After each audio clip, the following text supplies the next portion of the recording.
your attention, but it ain't working. Yeah, I've been spending all my nights and time crying. Won't you get that right? Satisfaction guarantee. Rebonjour à tous et à toutes, merci d'être encore avec nous pour cette 4e partie du Mobile Marketing Forum Paris 2018, du Mobile First au Data First. J'espère que vous avez profité de cette pause pour visiter les stands de nos partenaires sans qui rien ne serait possible. On termine cette journée toujours sous le signe de l'interactivité avec MMAFP, le hashtag pour reprendre les meilleures citations de nos speakers sur les réseaux sociaux et sur Twitter, et également sur l'application mmafp.live pour poser des questions et pour participer au quiz qui fâche. Alors on va enchaîner tout de suite avec une conversation avec un spécialiste de l'audio. Il a été le président de l'INA, il a été le président de Radio France. Aujourd'hui, il passe du côté obscur de la force parce qu'il devient entrepreneur. Je vous demande d'accueillir sous un tonnerre d'applaudissements Monsieur Mathieu Gallet.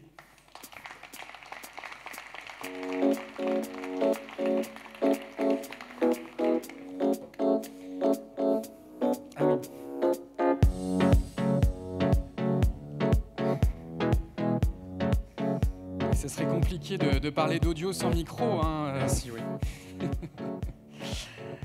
Alors, on va parler de Magellan, votre nouveau projet, dans un instant. Juste avant, on rappelait que vous avez été le président du groupe Radio France. La radio, on a l'impression que c'est un média qui a été relativement peu impacté par la révolution digitale. Est-ce que je me trompe ? Probablement que c'est le dernier qui n'a pas été impacté aussi fortement, en tout cas que la presse, que la télévision ou la vidéo, des médias traditionnels. Et probablement qu'effectivement l'arrivée de la délinéarisation du podcast aujourd'hui fait que voilà, c'est un mouvement qui est en marche. Alors, vous avez donc été président de Radio France. C'était quoi à peu près la part du digital dans les audiences du groupe ? Comment elle a évolué au cours des années de votre présidence ? Alors, sur la partie délinéarisée, le constat que j'ai fait, c'est qu'en arrivant à Radio France en 2014, on avait 15 millions de podcasts de Radio France qui étaient téléchargés par mois, ce qui plaçait Radio France dans une position de leader. Quand je suis parti au mois de mars, on avait plus de 60 millions de téléchargements par mois. Donc, quadruplé en 4 ans. Votre présidence. Quadruplé en 4 ans, avec les 2 chaînes leaders qui sont France Inter et France Culture, et dont le gap s'est réduit au cours de ces 4 années. Autant l'audience traditionnelle broadcast est très différente, même si les 2 chaînes se portent très bien. Je suis très fier de voir que le travail se poursuit bien. Autant sur la partie podcast, le différentiel entre Inter et Culture est très faible.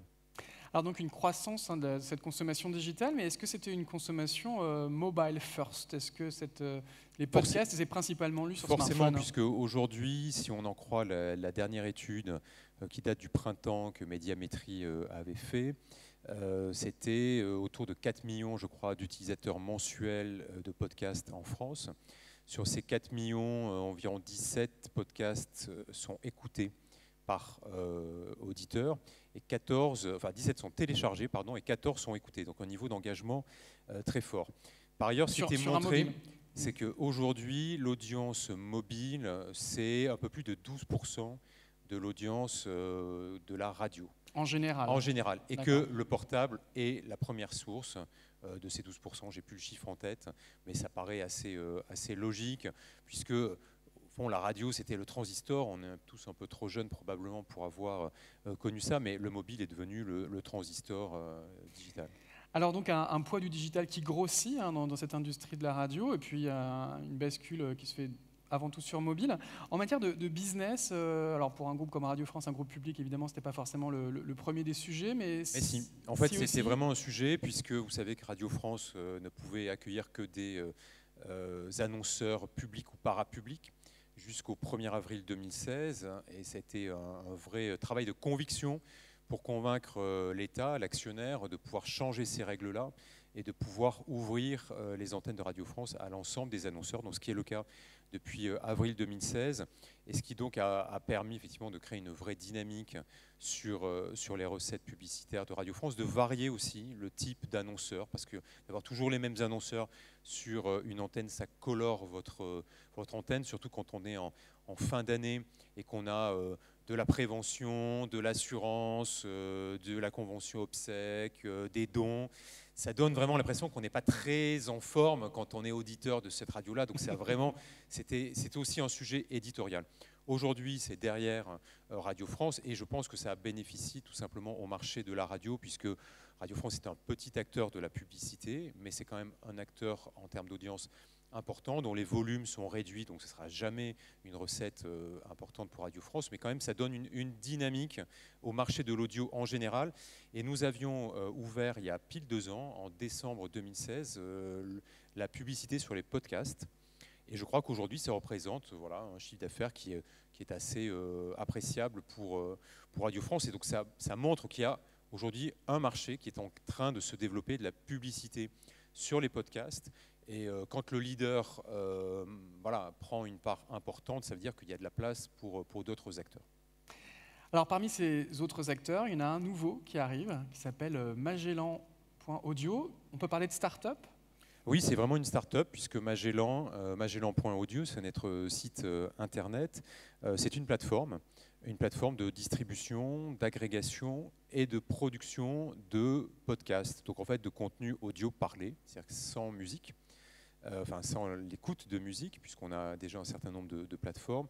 Et c'est un projet qui m'est venu assez naturellement, parce que voyant les chiffres dont je vous parlais à l'instant à Radio France, je voyais bien ce qui me manquait en tant qu'éditeur, en tant que producteur de contenu. Et ce qui me manquait, c'était de connaître mon audience. Parce qu'aujourd'hui, quand on vous dit un podcast marche très bien, on vous parle du nombre de téléchargements que Apple... Chez quelqu'un d'autre. Voilà, non, mais surtout que Apple, qui est la principale application... Oui, je crois que c'est 60% des podcasts qui passent dans l'écosystème Apple. Alors pour Radio France, c'est 70% même, 70%, qui passaient par ouais. Apple. Mais c'est en fait, c'est le chiffre du téléchargement. Et derrière, on ne sait pas si les gens vous ont réellement écouté, combien de temps ils vous ont écouté, qui ils sont. Sans rentrer, ce n'est pas question de capter des données personnelles, mais tout simplement des données d'usage. Et tout ça, on ne l'avait pas. Donc en fait, on ne qualifiait pas son audience, ce qui est une vraie limite pour le marché publicitaire. Et ce qui est derrière une vraie limite pour une frustration pour les éditeurs aussi. Pour les éditeurs de connaître leur public et de pouvoir apporter une offre différenciée. Parce que je pense qu'aujourd'hui, la connaissance de son audience vous permet de monétiser, mais elle vous permet aussi de créer, d'apporter une vraie plus-value à votre création.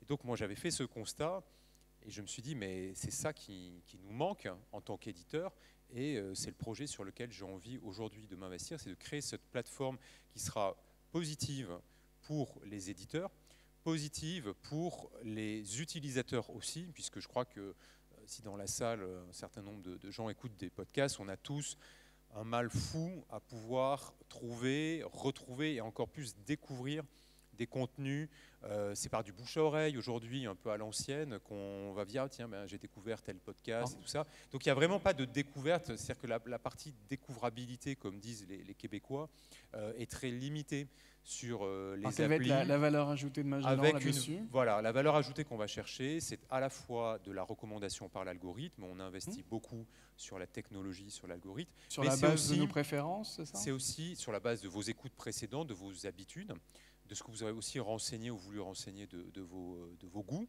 mais c'est aussi un travail de curation humaine.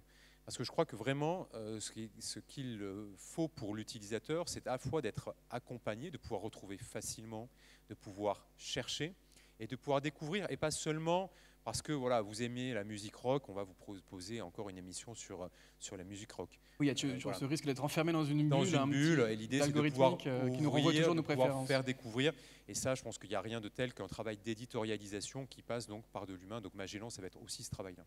Avec des contenus exclusifs ? Oui, puisque le modèle c'est un modèle freemium, c'est un modèle quelque part entre Spotify et Netflix. Oui, je lisais un article qui parlait de Netflix des podcasts. Alors Netflix sur la partie expérience, parce que je crois qu'on est tous aujourd'hui habitués à un service qui est une référence. Donc il faut arriver à se mettre à ce niveau d'exigence. Je ne vous promets pas que le premier jour du lancement de Magellan, qui sera quelque part au printemps, on sera à ce niveau-là. Mais en tout cas, l'ambition, elle est aujourd'hui, ce standard est à ce niveau-là. Et puis, c'est aussi en côté Netflix pour la production de contenus originaux. Mais l'expérience, elle commence vraiment à la Spotify, c'est-à-dire avec une partie gratuite. Vous allez pouvoir découvrir des podcasts qui sont disponibles ailleurs, mais que vous ne trouvez pas parce qu'ils sont au fin fond d'un catalogue qui ne remonte pas. Donc on va vraiment faire tout un travail pour que la longue traîne permette justement soit mise en avant. Et puis une partie payante qui vous donnera accès à des contenus exclusifs et à des fonctionnalités supplémentaires.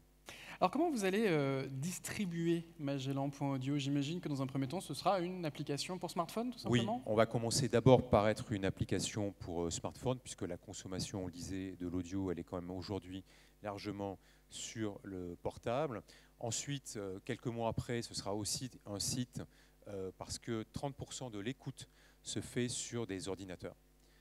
Notamment dans des moments comme le moment où on est au travail, bureau, au travail, voilà, tout simplement. exactement.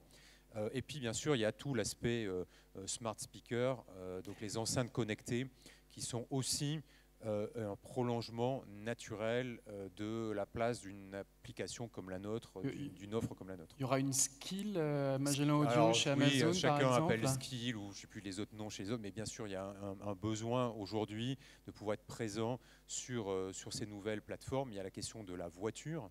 J'allais y venir, ouais, justement. C'est un sujet important. On a vu. On voit que le groupe Renault, je crois, avait Maurice fait Lévy a dû en parler ce matin. Il a parlé d'autres choses concernant Renault, concernant je crois. Renault, oui, mais voilà, donc Renault fait partie des acteurs de l'automobile qui sont bien conscients que si à un moment on n'investit pas sur l'expérience client, l'expérience utilisateur dans l'habitacle, les constructeurs seront rangés au rang d'assembliers, de carcasses et de moteurs, et que toute la valeur ajoutée qui passe par la connaissance de son public, de son client, sera captée par d'autres. Parce que le prime time de l'audio, c'est souvent ce temps dans les transports, notamment ce temps de voiture. Aux États-Unis, c'est ce qui a d'ailleurs poussé certains GAFA à investir dans l'automobile connectée. C'était pour aller chercher 7 heures de transport du matin à 7 heures du soir. Le prime time, ça reste toujours le matin.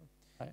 Alors, ça ne veut pas dire que c'est le moment justement où le podcast est le plus consommé. Parce que là, on est plutôt dans une écoute en live, en direct, très lié à l'actualité. La consommation du podcast, ça va être plutôt un accompagnement, un enrichissement de tous ces moments dans la journée qui sont un peu perdus. Quand vous êtes effectivement dans la voiture ou dans les transports en commun, quand vous êtes en train de faire votre footing, quand vous êtes en train de préparer à manger ou de vous faire couler un bain, tous ces moments-là, c'est des moments effectivement où l'audio est le seul média qui quelque part peut vous accompagner, puisque vous pouvez faire deux choses à la fois, alors que la lecture ou le visionnage capte beaucoup plus votre attention que l'audio. Donc c'est pour ça que cette écoute personnalisée à la demande que permet le podcast et qui sera vraiment la proposition de Magellan, elle va à tous ces autres moments de la journée qui sont des moments qu'on va essayer de rendre utiles grâce au podcast. Comment on touche l'automobiliste justement quand on lance une application audio? Il faut se référencer, il faut se brancher sur l'autoradio.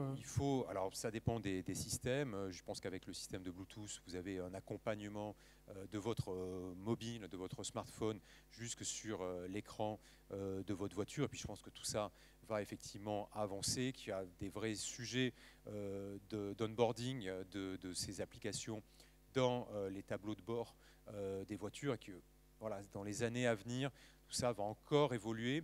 Mais déjà, par les systèmes les technologies à distance, le portable reste quand même le point d'entrée.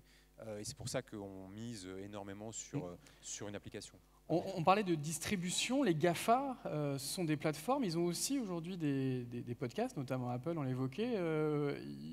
Comment ils vont vous voir? Comme un partenaire, comme un concurrent? On sera forcément partenaire. On parlait tout à l'heure des enceintes connectées. Donc là, c'est dans cette logique. Probablement aussi pour apporter une autre expérience par rapport à ce qui existe sur la recherche. Si je prends le cas de Google, Google investit beaucoup sur la recherche par la voix. Et donc la question du référencement sera cruciale pour nous. Donc c'est un partenariat. Vous savez, le problème avec les GAFA, c'est jusqu'où vous êtes partenaire, à quel moment vous êtes compétiteur, à quel moment vous êtes totalement dépendant d'eux. Donc il faut être Faut être lucide. Voilà, il faut être très lucide dans une relation qui est forcément déséquilibrée dès le début. Mais voilà, il y a quelque chose, je pense, à construire dans la complémentarité, puisque l'avantage d'une start-up, et moi qui viens d'une entreprise qui n'en était pas une, c'est que vous avez une agilité, une capacité effectivement à pouvoir avancer, pouvoir pivoter, qu'un grand groupe n'a pas. Et c'est ça, cette agilité-là, qui nous apporte vraiment beaucoup de complexité, mais aussi d'avantages compétitifs par rapport au groupe. Magellan.audio, c'est une start-up qui annoncera dans quelques semaines une levée de fonds, je crois. Ça sera quoi votre modèle économique concrètement? Ça ne sera pas juste un produit d'appel pour vendre des automobiles comme fait Renault. Il y aura un vrai projet. Un vrai modèle économique qui est basé sur ce modèle freemium, à la fois une partie gratuite avec de la publicité et une partie payante avec un abonnement dont je peux révéler aujourd'hui qui sera 2 fois inférieur à celui d'un Spotify.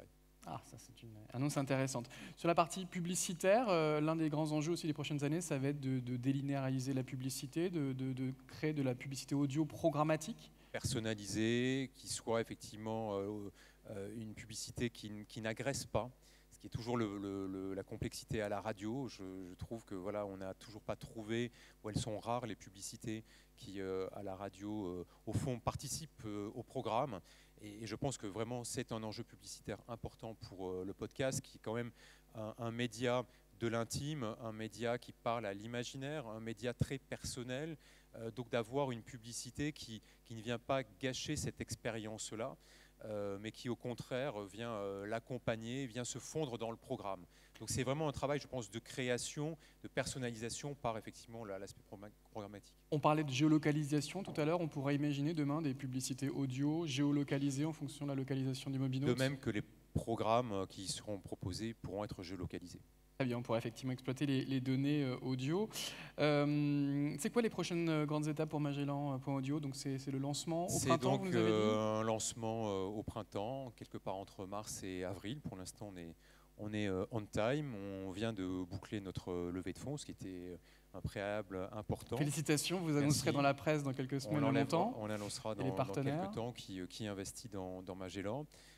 Et puis c'est surtout d'avoir un retour d'expérience aussi des premiers utilisateurs. Moi je crois vraiment qu'on n'a jamais aussi intelligent et aussi adéquat que quand c'est l'utilisateur qui vous dit ce qui va pas, ce qu'on peut améliorer. Donc on va beaucoup travailler dans le début de l'année, sur le premier trimestre, à l'amélioration de l'expérience utilisateur avec une petite communauté de bêta-testeurs pour nous permettre d'avoir le produit le plus, en tout cas le plus avancé, le moins déceptif et le plus différencié aussi au moment du lancement. Le thème de cette table ronde, c'était l'audio futur du mobile. On peut penser qu'après une décennie dominée par l'écran tactile, on va tester d'autres capacités. J'avais donné une interview, je crois, au début de l'année 2017, en disant que la voix serait la troisième révolution numérique. Je crois que tout ce qui s'est passé cette année, voir le nombre d'entreprises, de start-up qui sont dans les starting blocks, et je le vois bien aujourd'hui puisque ce projet Magellan nous amène beaucoup de partenaires, que ce soit des éditeurs, que ce soit des annonceurs, à nous contacter directement sur ce projet. Je pense que je ne m'étais pas complètement trompé. Alors après, dans quel sens ça va aller? Est-ce que ça va aller vers la voix, l'interaction à travers les enceintes connectées? Est-ce que ça va être la recherche par la voix? Est-ce que la voix va remplacer nos petits doigts pour rechercher sur... Google nous dit qu'il y a déjà 20% des requêtes sur smartphone qui se font en audio. En audio. Voilà, tendance de fond.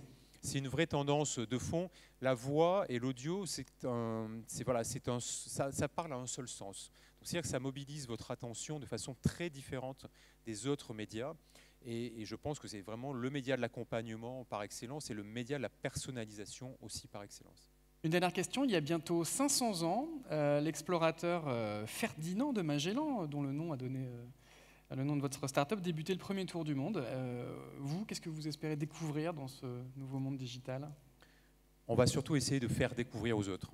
Et je crois que ce qui avait inspiré Magellan, c'était cette envie justement de découvrir des horizons qui n'existaient pas, de trouver des passages qui n'étaient pas connus. Le fameux détroit de Magellan. Le détroit qui porte son nom.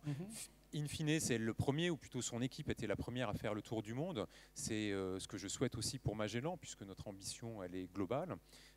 Mais surtout, vraiment, c'est de se mettre au service de l'utilisateur et vraiment faire, grâce à ce service du podcast, un média de masse dont on voit qu'il y a un usage qui tend à se développer fortement, mais qui reste encore cantonné sur une partie seulement de la population. Bon, si j'avais un rêve, c'est de dire que voilà, dans 2 ans, grâce à nous et grâce à d'autres, on aura révolutionné le podcast et révolutionné l'audio. On se dira, tu te rappelles ce que c'était le podcast en 2018 ? Avant Magellan. Avant ce que c'était devenu. Merci Thibaut, est-ce qu'on a 1 ou 2 questions de la salle ? On a beaucoup de commentaires, mais on n'a pas vraiment de questions précises sur le produit. On a beaucoup de félicitations, beaucoup d'encouragements sur ce projet. Eh ben, c'est très bien. Bah, écoutez, merci. On vous souhaite en tout à cas vous. Le meilleur pour ce projet, Magellan. Et on rendez-vous au printemps, magellan.audio. Et on espère vous accueillir à nouveau au Mobile Marketing Forum pour nous parler de ce succès. Merci Mathieu à vous. Gallet, on peut l'applaudir.